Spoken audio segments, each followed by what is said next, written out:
Bismillahirrahmanirrahim. Assalamualaikum warahmatullahi wabarakatuh. Waalaikumsalam.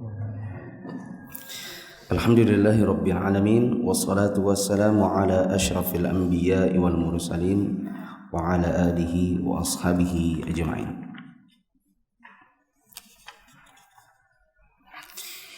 Kita akan baca babun fi ahkami syuruti fil bay',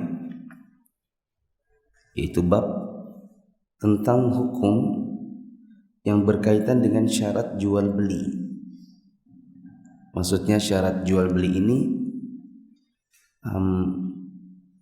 bukan syarat tentang barang, bukan syarat tentang orang, karena syarat pada barang dan orang ya itu sudah lewat di pembahasan paling awal. Syarat sah jual beli ya. Ini syarat tambahan. Kata penulis, asy-syurutu fil bay' katsiratul wuqu' wa qad yahtajul mutabayi'ani aw ahaduhuma ila syartin aw aktsar faqtada dzalika al-bahtha fi syuruti wa bayana ma yasihhu wa yalzamu minha wa ma la yasih. Wal fuqaha'u rahimahumullah yu'arrifuna asy-syarta fil bay'i bi annahu ilzamu ahadil muta'aqidaini al-akhara bisababil 'aqdi ma lahu fihi manfa'atun wa la yu'tabaru asy-syartu fil bay'i 'indahum nafidzan illa idza ushtirita fi sulbil 'aqdi fala yasihhu al-ishtiratu qabla al-'aqdi wala ba'dah. Bismillah. Berkata penulis hafizahullah ta'ala, bab tentang syarat-syarat dalam jual beli. Dalam jual beli seringkali terjadi pengajuan syarat-syarat transaksi. Terkadang penjual dan pembeli atau salah satu keduanya mengajukan satu syarat atau lebih. Hal inilah yang mendorong pentingnya dilakukan kajian seputar syarat-syarat tersebut, sekaligus dijelaskan mana syarat yang sah dan mengikat dan mana yang tidak sah. Para fuqaha mendefinisikan syarat dalam jual beli sebagai suatu bentuk permohonan yang mengharuskan salah satu pihak untuk melakukan sesuatu yang bermanfaat bagi pihak lainnya yang memohon sebagai akibat dari transaksi. Menurut mereka, syarat dalam jual beli tidak dianggap berlaku kecuali bila disebutkan di tengah transaksi. Karenanya, syarat yang disebutkan sebelum atau setelah transaksi tidaklah sah hukumnya. Nah, syarat jual beli yang dimaksud di sini adalah entah penjual, entah pembeli mengajukan permintaan sesuatu yang berkaitan dengan jual beli, yang itu bermanfaat buat si yang mengajukan syarat. Ya, apa saja syarat yang dimaksud? Langsung saja. Asy-syurutu fil bay' tanqasimu ila qismain sahihatun wa fasidatun. Syarat-syarat dalam jual beli terbagi menjadi dua, syarat yang sah dan syarat yang tidak sah atau rusak. Pertama, syarat-syarat yang sah, yaitu syarat-syarat yang tidak menyelisihi tujuan dari sebuah transaksi. Syarat jenis ini bersifat mengikat dan harus dipenuhi. Dalilnya adalah sabda Nabi SAW, al-muslimuna ala syurutihim. Kaum muslimin terikat dengan syarat-syarat mereka. Di samping itu, hukum asal suatu syarat adalah sah, kecuali yang dibatalkan dan dilarang oleh syariat.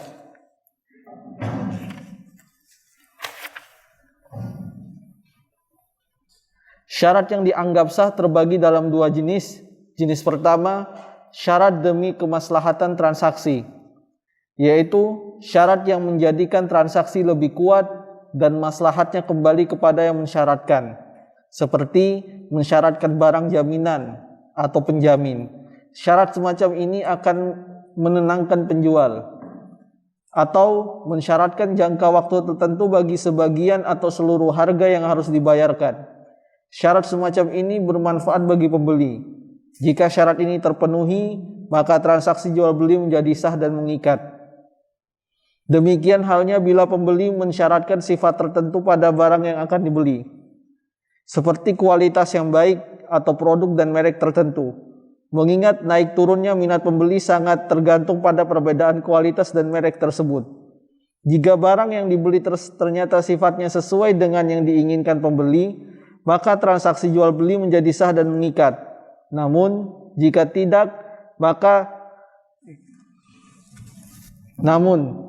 tidak sesuai dengan yang diinginkan, maka pembeli berhak membatalkan transaksi atau menerimanya dengan mendapat ganti rugi yang sesuai, yaitu dengan menaksir harga barang yang dibeli dengan semua syarat yang dipenuhi, lalu menaksirnya kembali dengan cacat yang ada atau hilangnya syarat yang diminta. Kemudian selisih harga yang ada berhak diberikan kepada pembeli jika ia memintanya. Itu dulu. Ada syarat dalam jual beli yang sah. Yang sah artinya itu diakui. Disebutkan di sini ada dua jenis. Jenis pertama adalah syartun limaslahatil aqdi, yaitu syarat yang sah karena diadakan demi kemaslahatan akad. Yang dengan adanya persyaratan ini, maka akadnya menjadi semakin kuat, ya, dan memberikan kemaslahatan bagi siapa yang mensyaratkan. Contohnya di sini kasih contoh, ishtiratu tawthiq birrohan, yaitu mempersyaratkan adanya jaminan. Contoh kalau di zaman sekarang, aku jual motorku kepadamu dengan cicil, tapi BPKB-nya kutahan.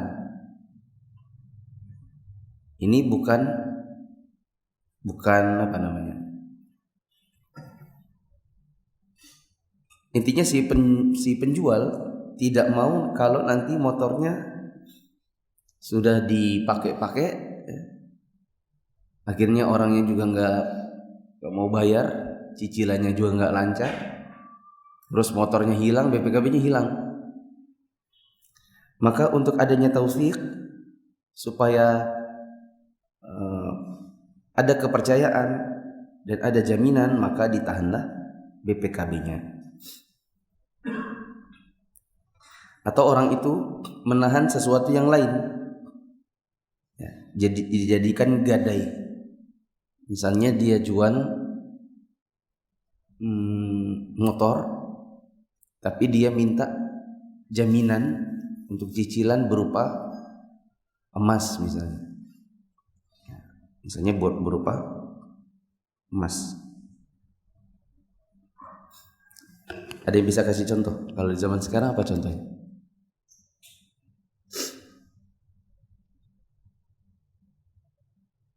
Apa contohnya?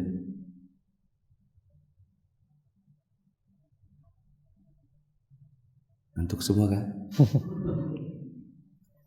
Siapa menang tadi malam? Sampai jam berapa antum nonton? Ya kalau yang saya tahu, ada orang misalnya jual motor, kalau belum lunas cicilannya, belum dikasih BPKB-nya. Bolehkah itu? Jawabannya boleh. Contoh yang lain, tadi jual sesuatu atau jual rumah lah, dia tahan sertifikat.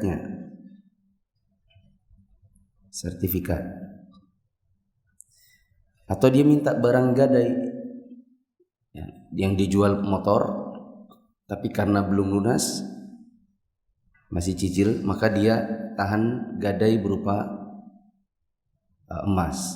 Nanti kalau sudah lunas, baru kemudian emasnya dikembalikan.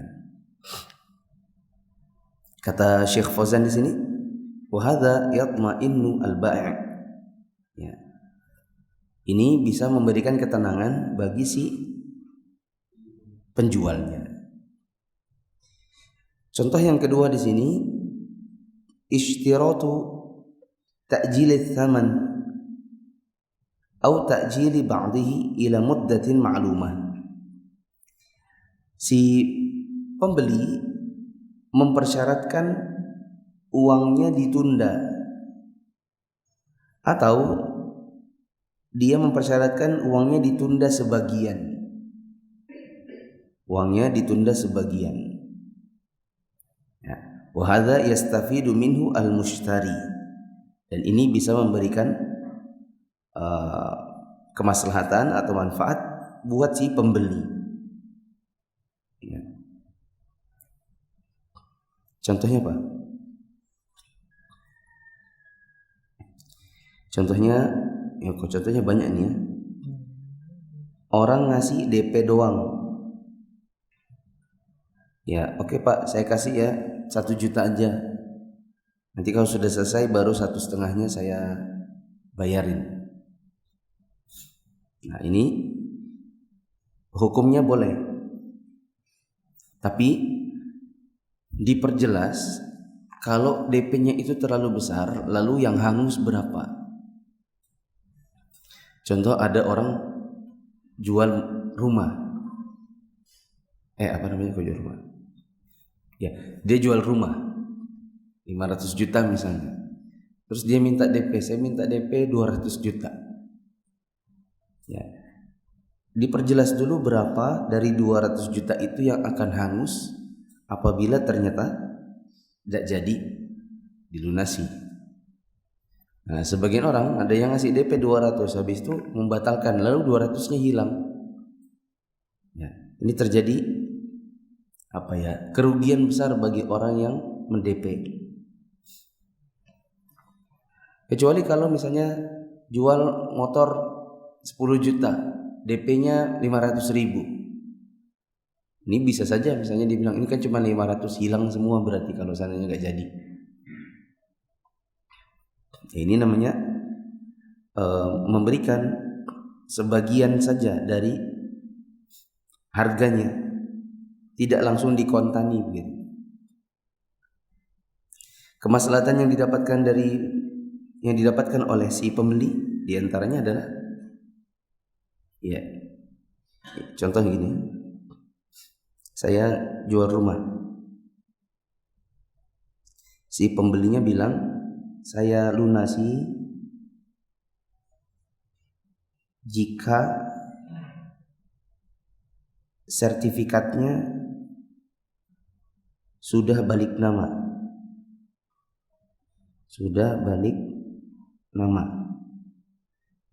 Karena dia khawatir nanti ternyata setelah dilunasi malah nggak diurus sama yang jual. Yang jual ini misalnya masih namanya orang lain atau ya namanya si penjual sendiri.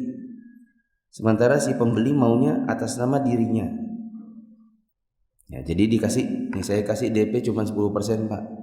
Nanti kita urus dulu. Kalau sertifikatnya sudah nama saya, sudah saya terima, baru saya kasih uang sisanya. Ini memberikan faidah keamanan bagi orang yang membeli.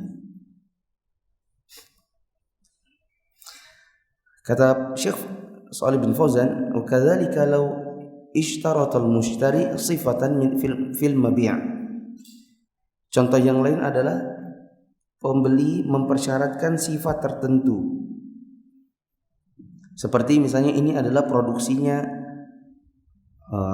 as-sina'ah min as-si'anati al-fulaniyah. Ini diproduksi oleh pabrik A, pabrik B. Ya, atau ini mereknya anu dan anu. Harus original. Ya. Sehingga kalau nanti ternyata tidak sesuai, maka saya tidak mau bayar atau saya bayar hanya selisihnya saja. Maka ini juga syarat yang diperbolehkan. Ini berarti yang ketiga, contohnya syarat merek. Syarat merek. Atau juga nanti ada syarat khiyar. Misalnya dia katakan, saya pegang dulu 3 hari, saya tes. Ya, dalam 3 hari ternyata tidak bagus, maka saya kembalikan. Berarti batal. Tapi kalau dalam 3 hari ternyata bagus, maka jual belinya dilanjutkan.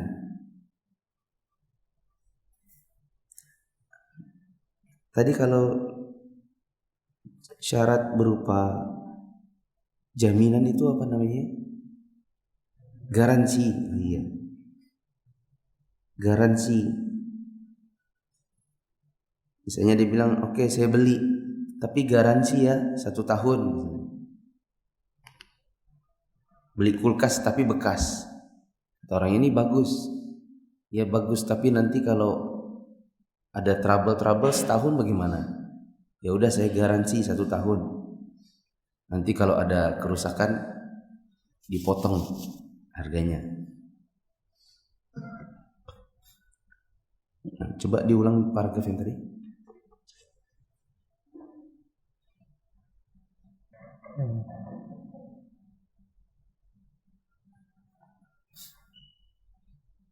Yang mana? Oh.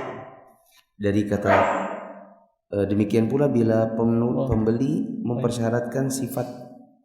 Demikian halnya bila pembeli mensyaratkan sifat tertentu pada barang yang akan dibeli, seperti kualitas yang baik atau produk dan merek tertentu.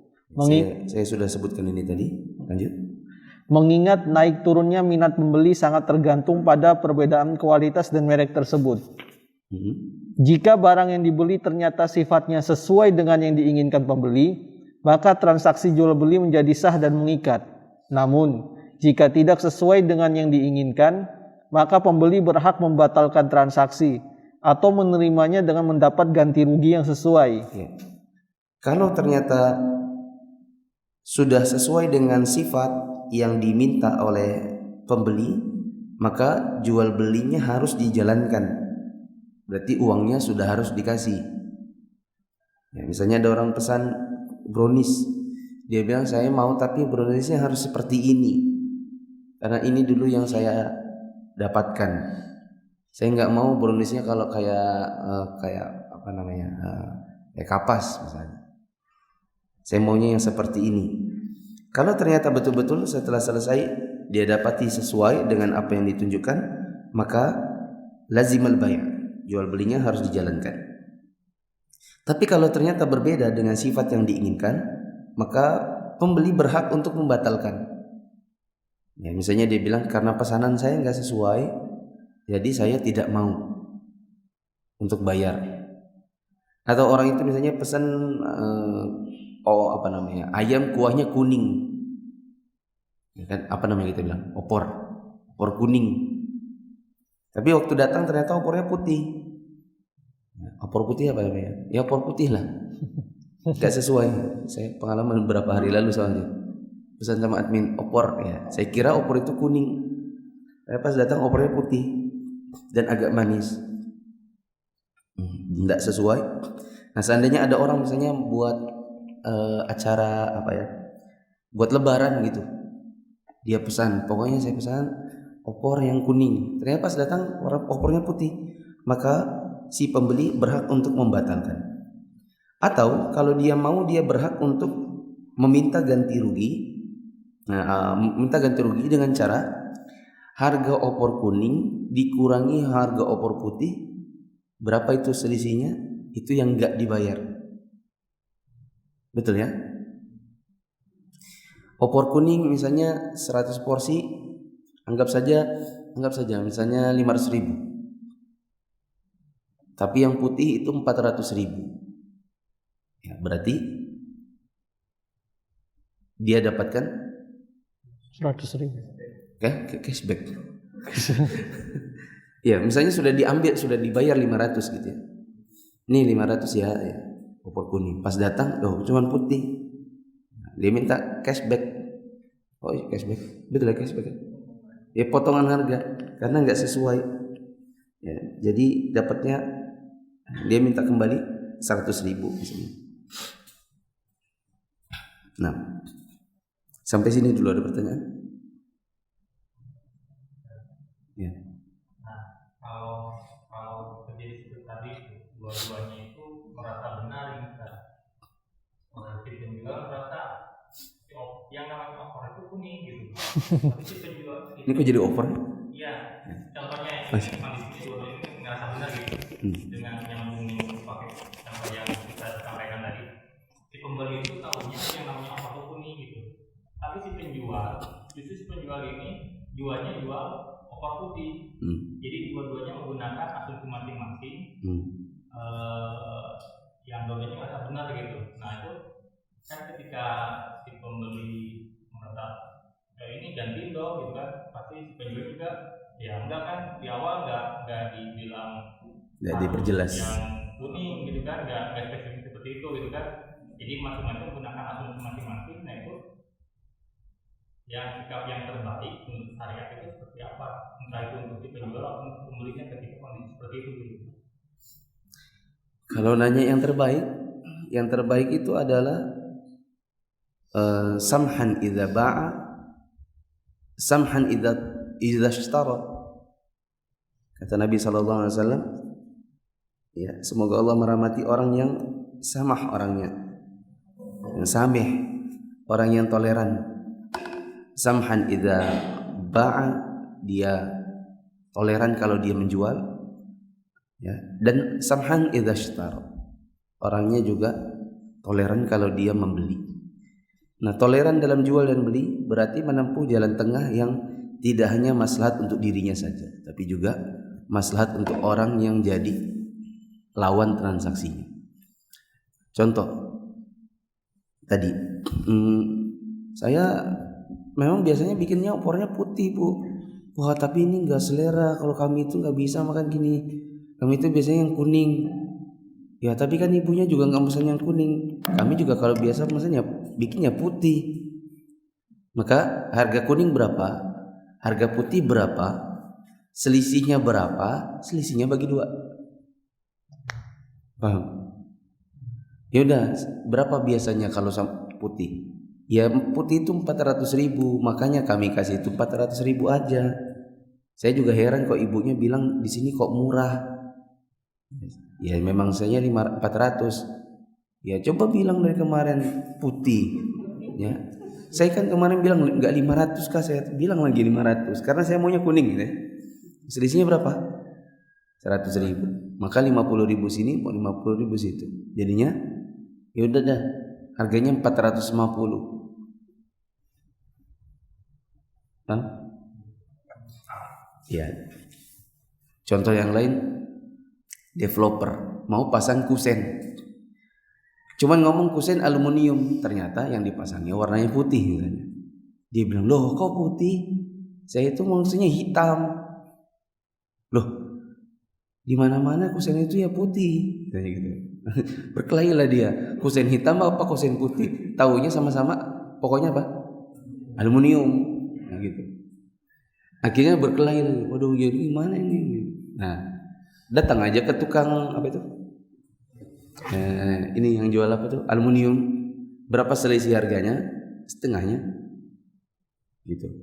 Karena si pembelinya salah, kenapa juga dia nggak bilang warnanya? Si penjualnya juga salah, pemborongnya juga salah, kenapa dia nggak nanya dulu baru beli? Gitu. Jadi salah dua-duanya. Karena salah dua-duanya, ambillah kerugian itu setengah-setengah. Nah, ada pertanyaan? Tidak ada. Lanjut. Sekarang jenis yang kedua dari syarat yang sah. Jenis kedua dari syarat yang dianggap sah dalam jual beli adalah bila salah satu pihak mengajukan syarat kepada pihak lainnya untuk memberikan suatu manfaat yang mubah dalam barang yang dibeli. Misalnya, jika penjual mensyaratkan untuk diizinkan menempati rumah yang dijual selama waktu tertentu, atau diizinkan mengendarai hewan atau kendaraan yang dijual hingga tempat tertentu.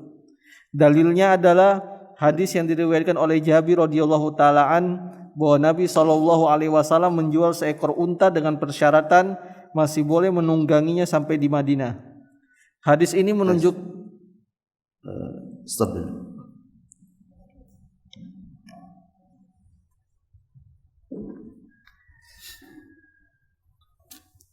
Syarat yang kedua adalah syarat yang diajukan ya, dalam rangka untuk mendapatkan manfaat yang mubah dari barangnya. manfaat yang mubah dari barangnya. Contohnya, penjual mengatakan, saya jual rumahku dengan syarat aku masih boleh tinggal sampai sekian lama. Aku jual rumahku dengan syarat aku tinggali 1 tahun. Selama 1 tahun karena aku kan masih bangun di rumah yang lain. Nanti kalau saya harus keluar segera, nanti saya nyewa kontrak. Kalau kontrak nanti barangnya pindah sini, habis itu selesai rumah yang sana pindah lagi. Nah, sementara barangnya banyak. Jadi boleh Anda membeli rumah saya misalnya 500 juta dengan syarat saya boleh tinggal di sini selama misalnya antara 3 bulan. Ya. Ini saya lakukan dengan teman yang beli rumah saya di dekat rumah saya yang dekat Nasai. Saya bilang, Mas kemari ya ke kantor, saya mau memperbarui akad. Karena rumah itu kan kasihan sekarang kosong, nanti jin lagi yang ada di situ. Ya kan? Saya mau sebelum antum melunasi, maka saya bisa mengontrakkan rumah itu supaya rumahnya tidak kosong. Dan kalau nanti antum lunasi, antum tidak boleh mengusir pengontraknya selama 1 bulan. Nah, itu mempersyaratkan ada manfaat yang mubah, ya, demi kemaslahatan saya dan kemaslahatan barangnya, begitu. Contoh yang lain adalah dia menjual dabbah, menjual hewan tunggangan atau sayyarah, mobil atau kendaraan, dan masih bisa dipakai sampai tempat tertentu. Ini sebagaimana dalam riwayat Jabir, anna Nabiya sallallahu alaihi wasallam ba'a jamalan washtarata dhahrahu ila al-Madinah. Nabi pernah menjual seekor unta dan beliau mempersyaratkan masih bisa menungganginya sampai di kota Madinah. Begitu. Ya, kalau zaman sekarang anggaplah saya jual motorku. Oke, nanti kita ketemunya di mana? Kita ketemu di Landasan ya. Oh iya. Tapi rumah saya di Manggar, Pak. Oke. Nah, nanti kalau ternyata deal, saya mempersyaratkan kalau sudah deal, saya diantar pulang pakai motor itu. Ya, ini mempersyaratkan manfaat yang mubah. Ya. Terus, fal haditsu yadullu ala jawazi bai'id dabbati ma'a istithna'i rukhubiha ila mawdi'in mu'ayyanin wa yuqasu 'alaiha ghairuha. Hadis ini menunjukkan diperbolehkannya menjual hewan tunggangan seraya mengajukan syarat masih boleh menungganginya sehingga lokasi tertentu. Adapun selain hewan maka tinggal dikiaskan saja. Sebentar dulu.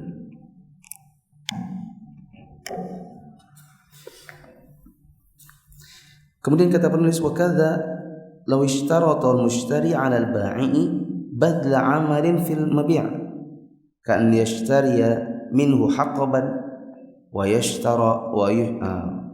yashtarita alaihi hamlahu ila mawdi'in ma'lumin aw yashtari minhu thawban wa yashtarita alaihi khiyatatahu.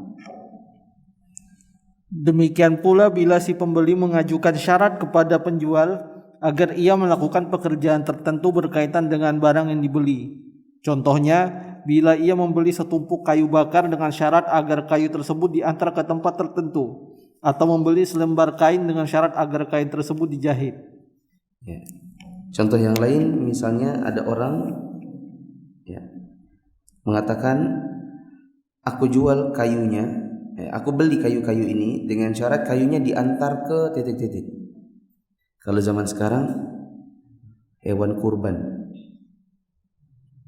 Oke, saya beli, tapi nanti tolong diantar ya ke rumah hewannya. Ya, karena dia kan tidak bisa ngangkut sendiri. Apalagi beli sapi, kayak apa dia angkut sapi pakai Innova. Dan yang punya pickup adalah penjualnya. Dia bilang saya beli hewannya sapi ini, tapi antar ke masjid anu. Nah, ini adalah syarat yang dibolehkan. Di sini diberikan contoh yang lain, membeli kain tapi dengan syarat dijahit. Ya, mungkin kalau zaman sekarang ya jarang ya orang beli kainnya kain. Kalau mau jahit ya ke tukang jahit. Tapi bisa saja misalnya orang beli baju, tapi karena kebesaran dia bilang saya beli baju ini, tapi saya mempersyaratkan dikecilin. Kalau di Indonesia ada nggak ya? Saya pernah ketemu itu di mana ya? Di Saudi kali ya. Ada tempat jual baju dan dia punya alat jahit disediain. Gitu. Dan saya tanyakan, ini buat apa? Di Jogja, di Saudi ya? Di Saudi kayaknya. Orang jual baju dan dia punya mesin jahit. Ya, maksudnya dia nanti kalau mau dipotong ininya, potong bawahnya, maka orang bisa bilang, oke, saya beli ini, tapi nanti jahitkan ya. Ini kan berarti mengajukan syarat. Dipotong sampai sekian, nanti dijahitkan. Saya ambil misalnya 2 hari lagi. Maka ini juga boleh. Sampai sini ada pertanyaan?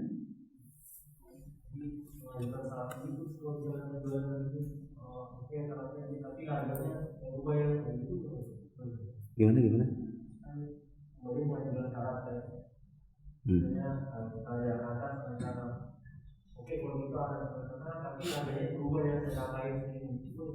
Boleh. Tapi nggak berarti harus beli. Ya kan? Oke, saya antarin, tapi nanti harganya berubah jadi ya. Bolehkah dia mengajukan begitu? Ya boleh-boleh aja. Cuman apakah harus beli? Kan tidak mesti juga. Oh, harganya berubah. Iya, kalau misalnya saya jual rumah saya. Jual rumahnya. Saya jual rumah saya 500 juta. Tapi saya tinggal dulu di sini 1 tahun. Orangnya bilang, oh 1 tahun, masih lama ya. 1 bulan nggak bisa Kak? Wah nggak bisa Pak. Saya masih bangun rumahnya saya belum jadi. 3 bulan nggak bisa. 1 tahun, 1 tahun. Ya sudah boleh deh 1 tahun. Tapi harganya nggak jadi 500. Harga sewa setahun berapa? Sebulan 1 juta, setahun 12. Berarti harganya 478. 488. Ya. Terus orangnya bilang, wah nggak bisa saya. Ya sudah, kalau nggak mau udah jadi juga. Gitu. Nah, kalau ternyata nggak deal, berarti kan bisa. Ya berarti kan boleh-boleh aja. Artinya itu belum juga dilakukan jual belinya. Gitu. Itu hanya sekedar berarti tawar menawar. Karena pada dasarnya adanya syarat itu dapat manfaat tanpa timbal balik. Itu pada dasarnya. Kalau ternyata ada syarat dan minta timbal balik, berarti sebenarnya aslinya begini. Oh, harus bayar ya? Iya. Kalau begitu sebenarnya kita ini bukan transaksi rumah 500 juta. Kita ini transaksi rumah 488 jadinya. Iya enggak? Iya enggak sih? Enggak ya? Intinya ketika dia minta timbal balik, ya sejatinya itu sebenarnya bukan syarat, tapi ya ngurang-ngurangin harga biasa aja. Oke, saya jual motornya, tapi antar saya pulang ya. Oh, antar pulang kemana Pak? Manggar. Oh, Manggar itu kalau Gojek 25.000. Itu namanya akhirnya bukan jual beli dengan syarat. Akhirnya jual beli lalu akad sewa baru, sewa jasa antar pulang namanya. Karena kalau dia itu adalah syarat dalam jual beli, harusnya tidak usah dibayar. Iya enggak? Nah itu harus iya. Iya? Iya jadinya 2 akad. Enggak, maksudnya 2 akad gini. Oke selesai nih. Nih sudah harga motornya iya. Antar saya pulang berapa? 25.000. Nih sewa ojek. Gitu. Akhirnya hal yang berbeda akhirnya, bukan lagi syarat. Syarat itu saya jual tapi antarin saya pulang ya. Iya. Enggak dibayar. Nah itu namanya syarat. Tapi boleh kayak boleh-boleh aja. Nah. Ada lagi?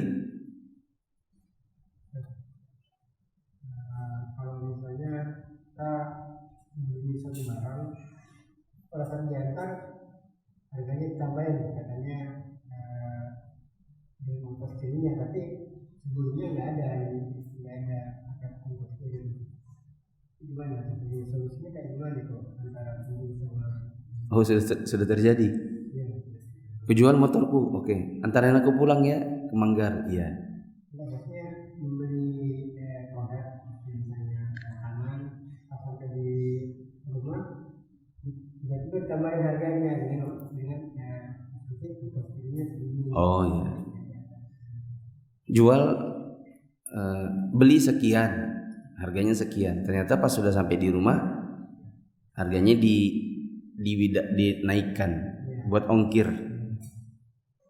Itu solusinya antara penjual sama pembeli itu Berapa ongkirnya? ya misalnya 12.000 atau 12.000. cuma nggak ada ini Omong-omongan. Iya. Kan nggak ada omong-omongan. Nah, akhirnya berkelahi. Makanya tadi saya tanya berapa ongkirnya? 12.000. Jadi saya ketawa sedikit. Kenapa? Masa kita kelahi hanya karena 12.000 sih? Gitu. Nah, tapi oke lah, misalnya 12.000 pasti, oh 12.000 tambah Kak, iya. Paling kan gerutu sedikit aja. Coba ngomong dari kemarin, ya kan? Sambil nyari duit 12.000 terus sambil ngomel. Saya yakin itu pembeli pasti tetap akan mengeluarkan 12.000 sambil ngomel. 12.000 aja ditagih, gitu kan? Nih, gitu kan? Paling selesai. Tapi kalau seandainya, oh saya nggak mau, oh nggak bisa bu, pokoknya nggak bisa, mau kelahi gitu kan? Nggak pulang-pulang gara-gara 12.000, maka solusinya adalah setengah-setengah, kayak tadi. Ya sudah 6.000. Situ salah soalnya, karena nggak bilang kalau ini ternyata ada ongkirnya. Lah ibunya juga salah karena ibunya nggak nanya. Gitu. Ya udah 6.000. Nah. Sekarang adalah syarat yang kedua, yaitu syarat yang tidak sah. Sedikit lagi. Kata penulis, "Tsaniyan asy-syurutu al-fasidatu wa hadha qismu anwa'." Kedua, syarat-syarat yang tidak sah atau rusak. Syarat-syarat semacam ini ada beberapa jenis. Jenis pertama, syarat yang tidak sah dan membatalkan transaksi secara total.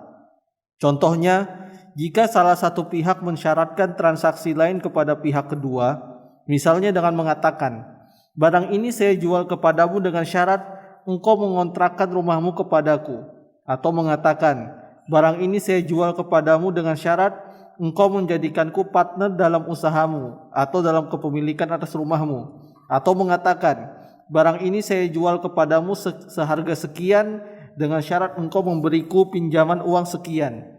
Syarat-syarat semacam ini hukumnya tidak sah dan membatalkan transaksi secara keseluruhan. Sebab Nabi SAW melarang dua transaksi dalam satu akad jual beli. Hadis ini ditafsirkan oleh Imam Ahmad sebagaimana yang telah kami jelaskan. Syarat yang rusak ini pertama adalah syartun fasidun yubtilul aqda min aslih, yaitu syarat yang rusak dan membatalkan akad secara keseluruhan. Seperti ada orang mempersyaratkan jual beli dengan akad yang lain dicampur. Ada larangan khusus dari Nabi SAW an bai'ataini fi bai'ah. Ya. Nahyun Nabi SAW an bai'ataini fi bai'ah. Ada larangan Nabi untuk melakukan transaksi, dua transaksi dalam satu transaksi. Contohnya, jual beli dicampur dengan jual beli yang lain. Ya. Misalnya dia bilang, aku jual tapi dengan syarat maaf. Contohnya di sini jual beli dicampur dengan ijar. Ijar itu artinya sewa. Ya. Ini jual beli campur dengan sewa. Oke, ku jual sekian tetapi dengan syarat rumahmu kamu sewakan untukku. Contoh yang lain, jual beli campur dengan syirkah atau musyarakah. Ya, dia mengatakan aku jual tapi dengan syarat kamu jadikan partner dalam usahamu. Ini jual beli dicampur dengan musyarakah. Ada juga ya jual beli campur utang. Jual beli campur hutang. Dia bilang aku jual kepadamu barang ini dengan syarat kamu pinjamkan aku uang. Ini semua adalah syartun fasid. Wa hadza syartu fasidun. Syarat ini adalah syarat yang rusak. Wa huwa yubtil aqda min asasih. Dan bisa menghilangkan atau menghapuskan, membatalkan akad dari awalnya secara keseluruhan. Kalau Gojek kayak apa tuh? Oke, saya utangin Anda, tapi yang ngojekin saya ya, gitu. Gitu kan ya? Kok Gojek apa namanya itu? Yang titip makan?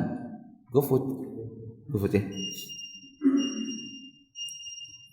GoFood itu adalah oke, kamu kuutangi, ku beliin makanannya pakai uangku, gitu nggak?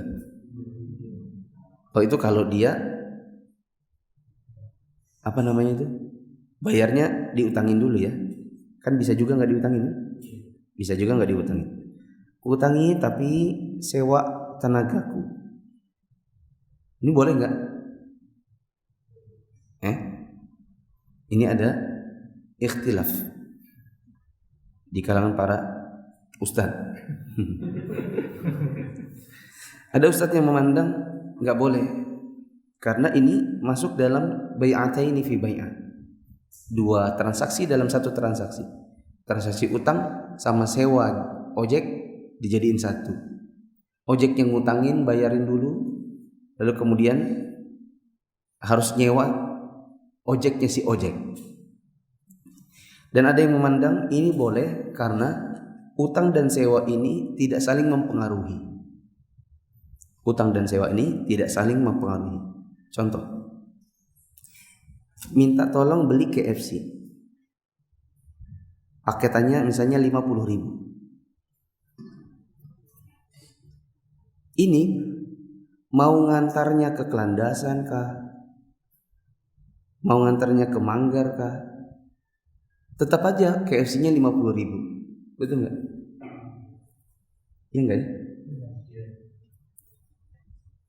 Yang berubah kan nanti bukan KFC-nya. Yang berubah itu apanya? Ongkirnya. Nah sekarang rumah saya ke Landasan Pak. Berapa kalau ongkirnya ya?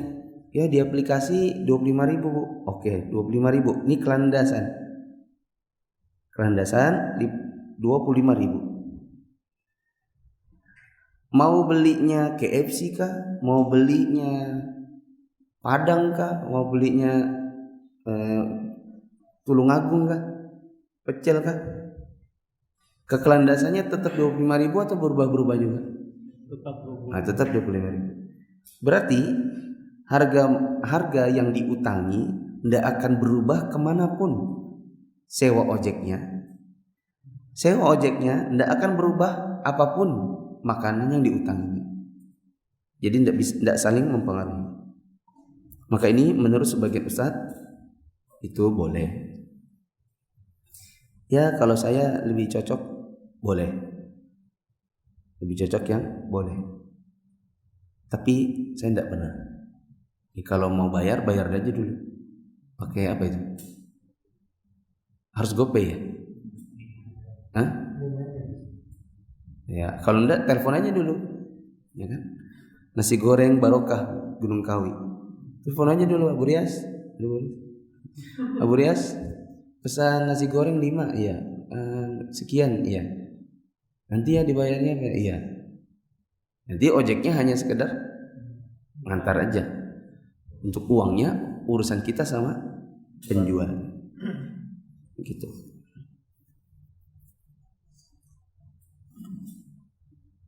Terus ada pertanyaan? Ya.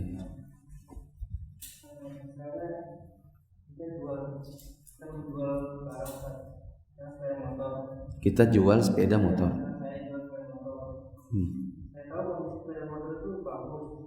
Setahu antum bagus. Rusak. Ya, ternyata habis dibeli celakaan lah ya. Maksudnya nggak sengaja. Ya. Komplain. Kan syarat-syaratnya di awal ini bagus, ternyata jualnya rusak. Antum yang terkomplain. Ini contoh aja, hayalan aja berarti. Ya kita jual motor, taunya sih itu bagus. Setelah dibawa pergi 2 hari kemudian rusak. Terus gimana? Ya mau bagaimana? Pertama, antum harus meyakinkan si pembelinya bahwa antum tidak berdusta. Jangan sampai antum dicap berdusta lalu antum diam-diam saja. Belum lagi nanti ternyata ya ketika antum transaksi antum berpakaian seperti ini. Akhirnya jadi fitnah. Itu loh ada itu yang ngaji dia itu. Ngaji katanya sunnah-sunnah jual motor rusak gitu. Jualnya pakai peci, celananya cingkrang. Atau yang beli malah orang kafir. Dia bilang itu orang Islam, saya ditipu. Nah kita harus bersihkan dulu nama kita. Kita bilang, maaf Pak ya, demi Allah saya nggak tahu loh ini. Karena sama saya baik-baik aja. Dan bapaknya kan kemarin waktu ngecek motor kan, saya bilang ini, saya jual motor apa adanya, tanpa saya tutup-tutupi. Nah bilang gitu dulu. Ya udah. Nanti kalau bapak bilang, kalau bapaknya mau nuntut, ya nanti ada 2 kemungkinan. Antum mau dituntut atau tidak mau. Kalau tidak mau, ya bilang saja saya tidak mau mengganti apa-apa karena saya merasa tidak menjual barang rusak. Nanti kalau saya mau sampai hanya nuntut, saya malah seolah-olah betul-betul menjual barang jelek, tapi nggak memberitahu. Tapi kalau antum mau, sudah deh, tidak apa-apa. Mungkin antum tipikalnya orangnya nggak mau berdebat, jadi kan? Nanti sudah saya malas berdebat. Ya udah berapa yuk kita ke bengkel. Ternyata gantinya 3 juta. Jual mobilnya, motornya 4 juta. Maka antum bisa bilang saja, saya mau ganti tapi setengahnya aja. Karena saya merasa saya enggak menjual barang rusak gitu. Ya udah. Kalau dia enggak puas, pokoknya harus kembali. Gini aja Pak, kalau Bapak merasa tertipu, Bapak ke polisi aja. Gitu. Ke polisi nanti kita ya selesaikan secara hukum. Kalau teman antum sendiri gimana? Yang beli teman sendiri. Itulah kenapa saya tidak mau jual barang saya itu ke teman, kecuali yang jelas saja. Kayak motor, mobil itu tidak berani kalau teman. Takutnya tiba-tiba ada ini, terus akhirnya tiba-tiba muncul di Facebook. Ustadz zaman sekarang kalau jual barang hancur nama kita. Ya. Padahal kita tidak bermaksud.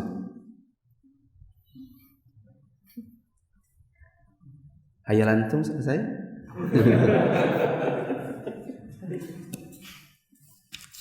Sekarang yang kedua, yang terakhir. Jenis kedua dari syarat-syarat yang tidak sah dalam jual beli adalah syarat yang dianggap rusak namun tidak membatalkan transaksi. Contohnya, bila pembeli mengajukan syarat kepada penjual, jika ada kerugian, ia boleh mengembalikan barang tersebut. Atau penjual mengajukan syarat kepada pembeli agar ia tidak menjual barang tersebut dan yang semisalnya. Syarat-syarat seperti ini dianggap rusak dengan sendirinya karena bertentangan dengan konsekuensi dari transaksi yang terjadi. Stop dulu. Selanjutnya adalah syaratnya rusak tapi tidak membatalkan. Kalau yang pertama syaratnya rusak dan akadnya batal. Yang kedua ini adalah syaratnya yang rusak, akadnya tidak batal. Ya cukup sekadar menganulir si syarat itu saja. Laksanakan saja jual belinya dan anggap saja itu syarat tidak pernah ada. Contohnya dia mengatakan, aku jual barang ini tapi kamu tidak boleh jual lagi ke orang lain. Nah, aku jual tanahku tapi hanya untukmu, tidak boleh kemana-mana. Tidak boleh dijual lagi. Ini laksanakan saja akad jual belinya dan syaratnya saja yang dianulir. Ya, jadi antum jual beli. Habis itu kapan-kapan antum jual. Nanti si penjual pertamanya kan protes tuh. Ya. Ini dulu kita bersepakat loh, kamu tidak jual lagi. Kenapa sekarang dijual lagi? Nah, bilang saja karena mempersyaratkan untuk tidak dijual lagi itu tidak sah. Jadi jual belinya sah, si syaratnya enggak. Gitu. Saya beli tanah saya yang rumah yang Nasai yang tadi saya bilang takutnya ada hantu itu.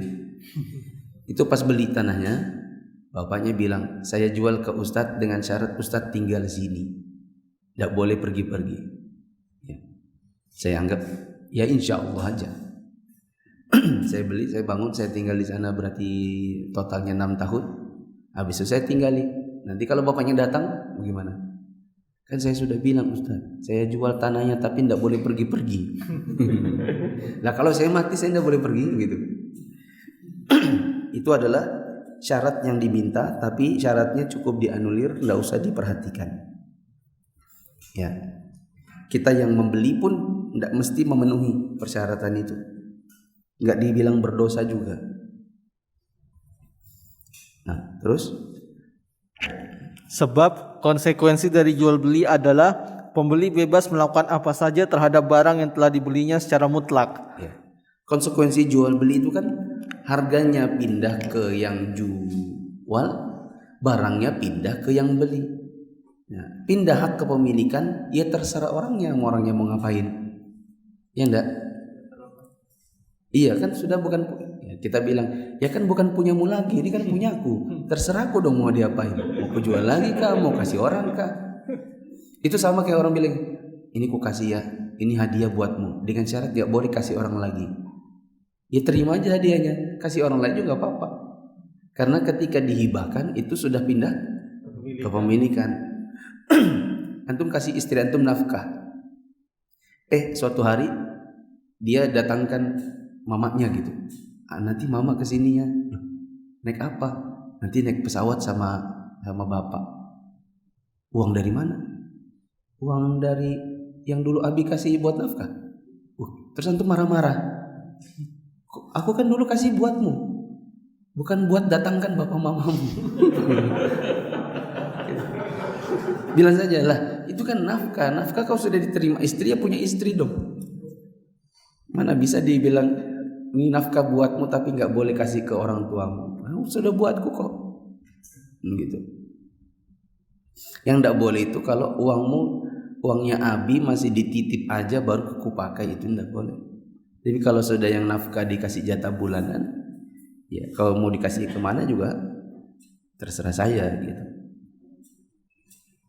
Apa dalilnya? Dalilnya adalah sabda Nabi SAW, "Man ishtarata syartan laisa fi kitabillah fahuwa batil wa in kana mi'ata syartin." Barang siapa mensyaratkan suatu syarat yang tidak sesuai dengan kitabullah, maka syarat tersebut batil walaupun 100 syarat. Kitabullah di sini maksudnya hukum Allah Subhanahu wa taala yang meliputi sunnah Rasulullah SAW juga. Kata Nabi SAW, siapa yang mempersyaratkan sebuah syarat yang hukumnya ya menyelisihi kitabullah, maka syarat tersebut batil. Dan ini juga mencakup sunnah Rasulullah. Terus, meskipun demikian, jual beli tidak serta-merta menjadi batal karena syarat yang batil ini. Sebab Nabi SAW dalam kisah Barirah yaitu ketika penjual atau majikannya mengajukan syarat agar Barirah tetap berwala kepadanya setelah dimerdekakan, Nabi SAW membatalkan syarat tersebut dan tidak membatalkan jual beli itu sendiri. Beliau SAW mengatakan, innamal wala'u liman a'taqo, wala itu hanyalah bagi orang yang memerdekakannya. Ya. Dan akad yang seperti itu tidak membatalkan akadnya, hanya membatalkan syaratnya. Nabi SAW pernah dicurhati oleh Aisyah. Ada budak namanya Barirah. Barirah ini punya majikan, majikannya bilang, "Ku jual Barirah dengan syarat walaknya buatku." Jadi maksudnya kalau nanti Barirah meninggal, maka warisannya buat kami. Paham ya? Buat budak buat tuannya yang pertama. Ya.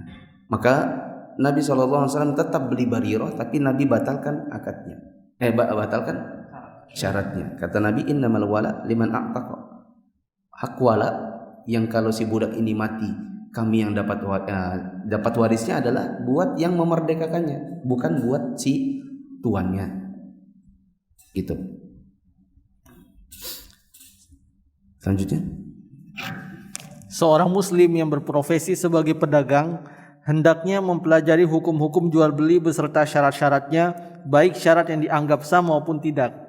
Hal ini agar ia memiliki pengetahuan yang jelas dalam bermuamalah, juga demi menghindari terjadinya perselisihan dan sengketa antara sesama kaum muslimin. ya, sengketa dan perselisihan, permusuhan di antara kaum muslimin itu banyak terjadi melalui proses jual beli yang dijalankan tanpa ilmu. Maka dikatakan di sini, siapa yang bergelut di bidang jual beli, hendaklah dia mempelajari hukum-hukum untuk meminimalisir atau menghilangkan perselisihan di antara kaum muslimin. Terus, Sebab kebanyakan sengketa dan perselisihan itu muncul akibat kejahilan mereka terhadap hukum jual beli, atau karena mereka menetapkan syarat-syarat yang tidak sah dalam bertransaksi. ya, ada pertanyaan? Contoh kasus saja, seorang pembeli di pagi hari itu dia pesan barang ke distributor.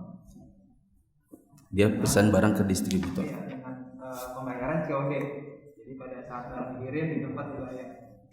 Nah, barang tersebut itu kuantitinya anggapnya 500 kilo, udah barang itu aja. Terus di sore hari nggak lama disitu tertelepon, kalau barang ini nggak dibayar sekarang, barangnya akan dijual ke orang lain. Bolehkah pembeli membatalkan karena transaksinya berubah? Kan dipesan sudah. Dia pesan barang. Pembeli pesan barang di pagi hari, udah deal pembayaran COD, itu barang stok terakhir. Oh iya. Tapi di Dia pesan barang, tapi bayarnya nanti kalau barangnya sampai. Iya, COD. Ternyata di sore hari si pembelinya penjualnya bilang bayarnya nggak jadi COD. Transfer sekarang atau saya jual ke orang lain. Pertanyaan antum, bolehkah si pembeli? Pembeli membatalkan, bagaimana status hukumnya penjual tadi yang menjual ke orang lain? Pertama, bolehkah pembeli membatalkan? Boleh. Oh, jadi harus transfer, nggak boleh COD? Iya, nggak bisa. Ya sudah, selesai. Nggak ada masalah. Yang penjual Ya. dengan Adapun si penjual, maka penjual ini ya melakukan kezaliman. Kenapa? Karena perkataan saya beli tapi COD, alias nyampe dulu baru saya bayar, itu persyaratan yang boleh. Ya, ternyata dibatalkan oleh si penjual, barangnya malah mau dijual ke orang lain, ya itu kan memudaratkan si pembeli. Bisa jadi barang yang diinginkan ini justru sedang ditunggu dan sedang dibutuhkan. Ya, anggaplah misalnya tepung, tadi itu bilang 500 kilo. mungkin ada penawaran lebih tinggi dari pembeli lain. Ya, itu namanya kebalik lagi ke yang awal, jual beli di atas jual beli saudaranya. Sudah ditawar malah dijual ke orang lain, yang sudah menawar duluan, yang sudah saya bilang menelikung. Itu ada transaksi. Atau belum? Sabar dulu. Itu belum saya nggak selesai. Itu namanya jual beli nelikung. Yang saya contohkan waktu pertama kali kajian di sini, saya bilang kalau ternyata ada yang lebih menarik penawarannya, saya pernah contohkan kan, ada orang jual beli tanah, orang Sangatta bilang saya beli, saya kasih uangnya besok atau minggu ini. Kalau yang sana kan sebulan lagi. Lagian itu cuma 150, saya beli 180. Gitu. Tergodalah sih penjualnya. Nah, penjualnya nggak boleh maksa, nggak boleh main ancam. Ya, dia hendaknya ngomong baik-baik. Gitu. Saya dapat penawaran nih, harganya sekian, lebih ini, bisakah kalau kita tawar lagi uangnya gini-gini gitu. Gitu. Iya. Antum maunya siapa yang zolim? Jadi kan, oh jadi yang zolim Ana di posisi membeli dan ana batal tentang tadi. Oh iya. Karena ya itu adalah. Oh itu bukan hayalan antum. Itu real. Lalu antum merasa terzolimi tidak? Iya, jadi ana batal karena bilang kalau antum mau jual aja daripada ana nunggu besok berubah lagi kan. Karena kan pemerannya kan janjinya kan besok pengantaran. Ana nggak mau transfer karena ana juga ragu juga dengan distributor ini tempatnya di mana, nggak jelas. Iya, sudah. Dia ana nggak mau bayar. Antum gas deh. Oh enggak. Pertanyaannya yang gas. Pertanyaannya ngegas. Ini dulu, subhanakallahumma wa bihamdika asyhadu an la ilaha illa anta astaghfiruka wa atubu ilaik. Kalau bisa sempat salat syuruk dulu. Assalamualaikum warahmatullahi wabarakatuh.